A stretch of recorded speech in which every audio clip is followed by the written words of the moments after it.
আচ্ছা, তাহলে কি তোমার কখনো ক্ষুধা লাগে না? ভাই, আমিও একটা মানুষ, না খেয়ে খেয়ে রোজা থাকতে অনেক কষ্ট হয় আমার। আচ্ছা ভাই, আমি বাড়ি যাচ্ছি, বাড়ি গিয়ে কোরআন শরীফ পড়তে হবে। আব্বু, বোন, সেরের সময় পেট ভরে ভাত খাই, তারপরও আমার সারাদিন অনেক কষ্ট হয় রোজা থাকতে। আর আমার এক গরিব বন্ধু, সে না খেয়ে রোজা থাকে, 2 দিন ধরে কিছুই খায় না। ক্ষুধার যন্ত্রণায় ছটফট করে, কাউকে বলতেও পারে না, আর ইফতারিতে শুধু পানি খায়। এজন্য এই ইফতারি আমি আমার গরিব বন্ধুকে দিতে যাচ্ছি, যাতে করে ও একটু ভালো মন্দ ইফতারি করতে পারে। আমাদের উপর গরিবদের হক আছে, গরিবরা ঠিক মতো খাবার দাবার পাচ্ছে কিনা সেটা আমাদের দেখার দায়িত্ব।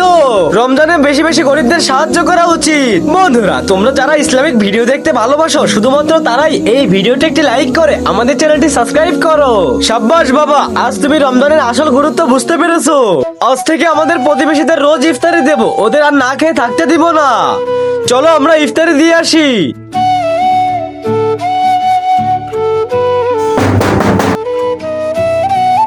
আরে আব্দুল্লাহ, তুমি? হ্যাঁ তানভীর, আমি তোমার জন্য ইফতারি নিয়ে এসেছি, এই নাও। শুক্রিয়া ভাই। আল্লাহ আমাদের সকলকে গরিবদের বেশি বেশি দান করার তৌফিক দান করুক। কমেন্টে আমিন লেখো।